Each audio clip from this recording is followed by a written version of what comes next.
Bien, bonjour tout le monde les gens. Alors, c'est parti. Nouvelle page, nouveau chapitre. On termine avec l'électricité cette semaine. Donc, voilà un petit peu. Bon, ça nous prendra 1 heure cette séance. Aujourd'hui, je vais solliciter un petit peu, comme d'habitude, hein, tu me diras, votre cerveau, mais là, peut-être un peu plus que d'habitude. J'attends un petit peu d'imagination de votre part. D'accord? Alors, on y va. Voici votre situation du jour. Situation. Alors, suite au problème de vol dans le quartier de Grand B, EDF. Bon, EDF, c'est Électricité de France en principe. Moi, j'ai mis à Maurice, c'est CEB. Bon, voilà, c'est CEB. Et puis, c'est la compagnie d'électricité. Va enfin installer des lampadaires dans la rue de Monsieur et Madame Baxter. L'électricité que fournit les 2 lampadaires provient d'un seul générateur. Un seul générateur, mais 2 lampes. Alors, petit rappel, lorsqu'on parle de générateur qui alimente 2 lampes, généralement on parle d'un type de montage qu'on appelle le montage en série. Bon, je vous montrerai ça tout à l'heure lorsque je ferai les montages. Mais là, et dans un montage en série, lorsque je dévisse une lampe, si je dévisse une lampe, c'est comme si le circuit était ouvert. Donc, est-ce que la deuxième lampe va fonctionner? Eh bien non, la deuxième lampe ne fonctionne pas. C'est un montage en série. D'accord? Donc ça, je vous montrerai tout à l'heure. Donc tout est là, ne vous inquiétez pas, je vous montrerai ça tout à l'heure. Mais là, regardez bien la situation. L'électricité que fournit la lampe, pour assurer la sécurité, lorsqu'une lampe tombe en panne, donc dans la rue, l'autre doit continuer de fonctionner. Alors, il faut que les deux, lorsque une tombe en panne, l'autre continue de fonctionner. Donc là, on n'est plus dans le montage en série, là. Pouvez-vous les aider à réaliser le montage d'abord au laboratoire afin d'aider EDF à installer les lampadaires dans la rue? Voilà votre situation. Donc, à votre avis, quelle est la question qu'on se pose aujourd'hui? Quelle question se pose-t-on? Notre but, c'est quoi, là? On a un problème à résoudre. Quel est donc notre problème à résoudre? Allez, appuyez sur pause. Et vous me donnerez ça tout de suite après. D'accord? C'est parti les gens. 3, 2, 1, pause. Allez, on est de retour. Donc ceux qui ont appuyé sur pause, c'est bien. Allez, on y va maintenant. La question qu'on se pose, c'est bien sûr, le but, ce sera de faire fonctionner 2 lampes, mais avec un seul générateur.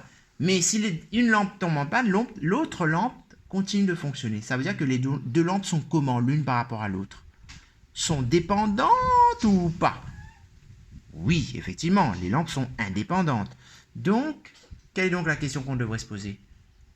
Comment faire fonctionner 2 lampes indépendamment l'une de l'autre avec un seul générateur? Eh oui, vous avez trouvé.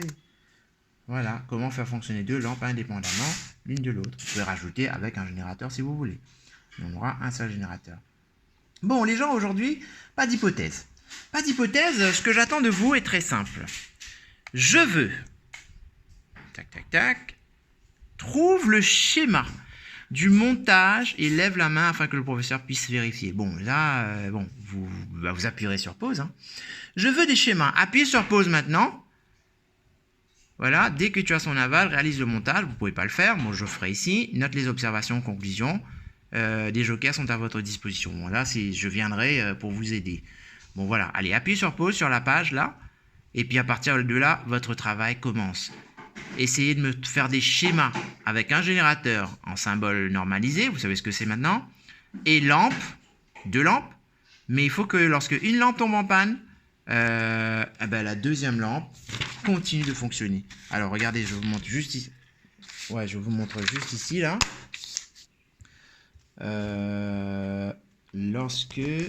Alors je vais faire ceci, une lampe, je rajoute une deuxième lampe. Ça s'appelle un montage en série. Lorsque je dévisse une lampe, c'est comme si la lampe a été enlevée. Il n'y a plus de lampe. Ici, il y a de l'espace. Donc, vous avez vu que le sens du courant, c'est plus vers le moins. Donc, est-ce que le courant peut passer? Non, ne peut pas passer. Eh bien, si ça ne peut pas passer, l'autre lampe ne s'allume pas non plus. Il faut que le courant fasse un tour complet pour que cette lampe s'allume. Mais ici, si je dévisse, en gros, si j'enlève cette lampe, eh bien, le courant ne peut plus passer. Mais cette lampe s'éteint également. Mais notre problème est autre aujourd'hui. Aujourd'hui, on veut que vous fassiez un schéma de votre choix. Vous faites un générateur, mais 2 lampes. Trouvez-moi le moyen. Trouvez-moi le moyen. Faites des petits croquis. Allez, je vous donne vous avez le droit de faire G, plus, moins. Vous avez le droit de faire des petits ronds comme ça si vous voulez pour faire une lampe. Trouvez-moi le moyen de façon à ce que lorsque vous dévissez une lampe, la deuxième lampe doit fonctionner toujours. Voilà. Là, il est là le défi aujourd'hui.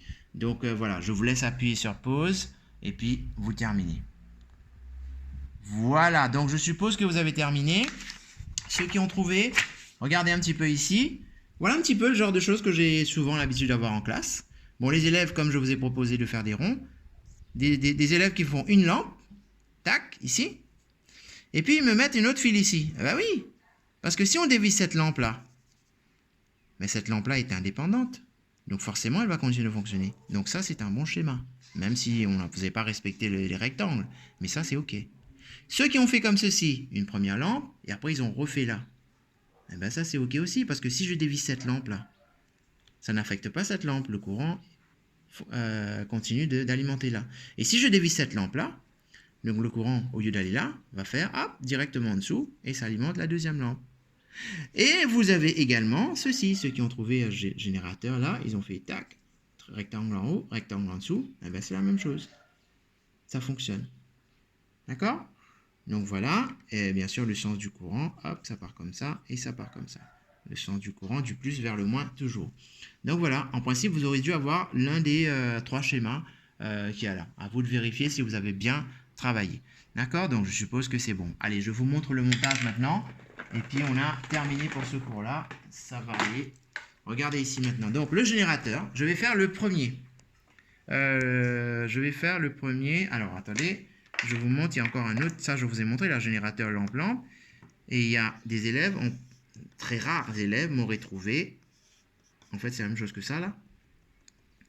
Mais en rectangle. Hop, là.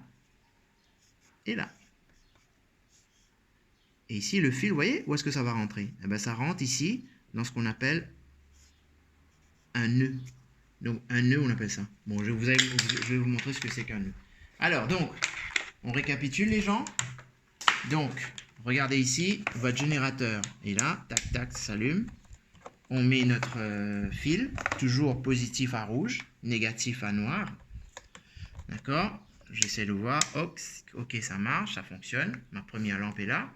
Deuxième lampe maintenant. Donc, je suis en train de faire ce montage. D'accord?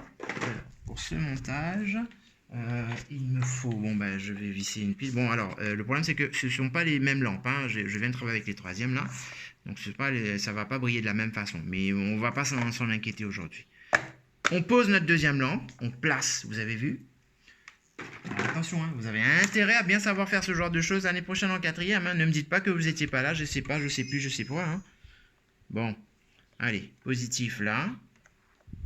Et là, vous voyez, j'ai mis au-dessus. Vous voyez là? Ça représente le nœud.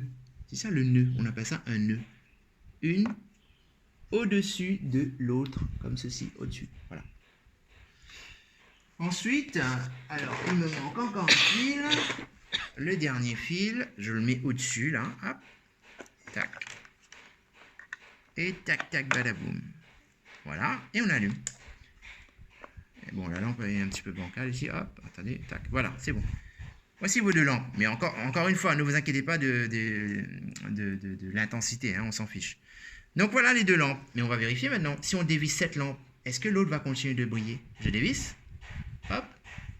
Et bien l'autre continue de briller. Je dévisse. Et l'autre continue de briller. Vous avez vu? Donc on a bien fait une lampe, 2 lampes qui sont indépendantes l'une de l'autre. On appelle ce type de montage en dérivation. D'accord? Première façon de faire. Deuxième façon de faire, on aurait pu également faire ceci. Donc, dans les montages en dérivation, il y a toujours des nœuds. Donc, j'aurais pu faire ceci également. Hop, regardez, maintenant, je vais faire ce montage qui est ici, là. Lampe, mais le nœud se trouve là, au niveau du générateur. Et voilà. Et voilà, dans l'ensemble, vous avez vos deux lampes. Lorsque je dévisse cette lampe, l'autre continue de fonctionner. Lorsque je dévisse cette lampe, l'autre continue de fonctionner. Donc on a réussi, on appelle ça un montage en dérivation, les gens. D'accord? Repassez la vidéo si vous voulez, et puis vous verrez les choses. D'accord? Alors, on termine. Maintenant, je vais vous montrer tout simplement. Donc, j'enlève le nœud. Hein. Vous avez vu le nœud, le plus important dans un montage en dérivation, c'est le nœud. Alors maintenant, je vais juste pour vous montrer ce qui se passe dans un montage en série. Montage en série, ça veut dire les lampes se suivent, l'une à la suite de l'autre. Donc voilà, hop, je fais montage en série, et on allume. Voilà, déjà forcément, la lampe est plus faible. Parce que ça partage la tension d'ici. D'accord? Regardez, ça brille très faiblement, hein, mais ça brille quand même. Si je dévisse cette lampe, regardez de l'autre côté ce qui va se passer. Je dévisse et l'autre s'éteint. Parce que le courant, le circuit est ouvert. Le circuit est ouvert. Par exemple, lorsque je dis ouvert, regardez, si je fais un générateur, je fais un interrupteur, une lampe. Lorsque je fais ceci là, votre interrupteur, le circuit est ouvert et non fermé. Donc le courant ne peut pas passer. Par contre, lorsque je ferme l'interrupteur, le circuit est fermé. Et donc là, le courant peut passer à ce moment-là. On est d'accord? Donc ici, je reviens au montage. Donc si je dévisse cette lampe, le circuit est ouvert et les deux s'éteignent. Mais là, on est dans un cas de montage en série. Est-ce qu'on est d'accord, les gens? Ok? Donc voilà. Alors maintenant, je vous laisse, bien sûr, et puis vous avez terminé votre schéma. Hein. Je vous laisse prendre le petit bilan du jour. Ici, voici votre bilan du jour. Donc, une lampe doit toujours être branchée à la borne plus et moins du générateur, donc obligatoire. Lorsque deux lampes se suivent, donc comme je viens de vous montrer, on parle d'un montage en série. J'ai mis le schéma juste en dessous, vous verrez. Si une des lampes grillait, la deuxième lampe s'éteint également. Lorsque deux lampes sont indépendantes l'une de l'autre, on a un montage en dérivation. Lorsqu'une lampe s'éteint, l'autre continue de briller. La branche, alors là, super important les gens, bien comprendre cette histoire-là. La branche qui comporte le générateur s'appelle branche principale et les autres sont les branches dérivées. Hop, bon, là je vous ai mis montage en série. Et hop, en dessous, voilà, la branche qui comporte le générateur ou la pile en dessous là. Vous voyez là, plus, moins. Ça s'appelle la branche principale. En rouge, c'est la branche principale. En bleu, c'est la branche dérivée. Rajoutez première branche dérivée. Ça s'appelle première branche dérivée. Et puis en orange, là, vous voyez, deuxième branche dérivée. Donc, ça s'appelle également une branche dérivée. Et donc, deuxième branche dérivée. D'accord? Voilà les gens. Donc, si vous avez compris, donc on a deux types de montage. Montage en série et montage en dérivation. Que se passe-t-il lorsqu'il y a un montage en série et que se passe-t-il lorsqu'il y a un montage en dérivation? Voilà ce qu'il va falloir savoir pour ce cours. Et je vous laisse travailler vos exercices qui se trouvent ici. Attention, l'exercice 2, seulement question 7, 15, 17 et 18. Voilà les gens, allez, on se reverra donc la prochaine fois, la semaine prochaine, pour d'autres cours. Mais l'électricité, ça y est, c'est fini. Donc, on verra tout ça maintenant en 4e. Voilà. À bientôt.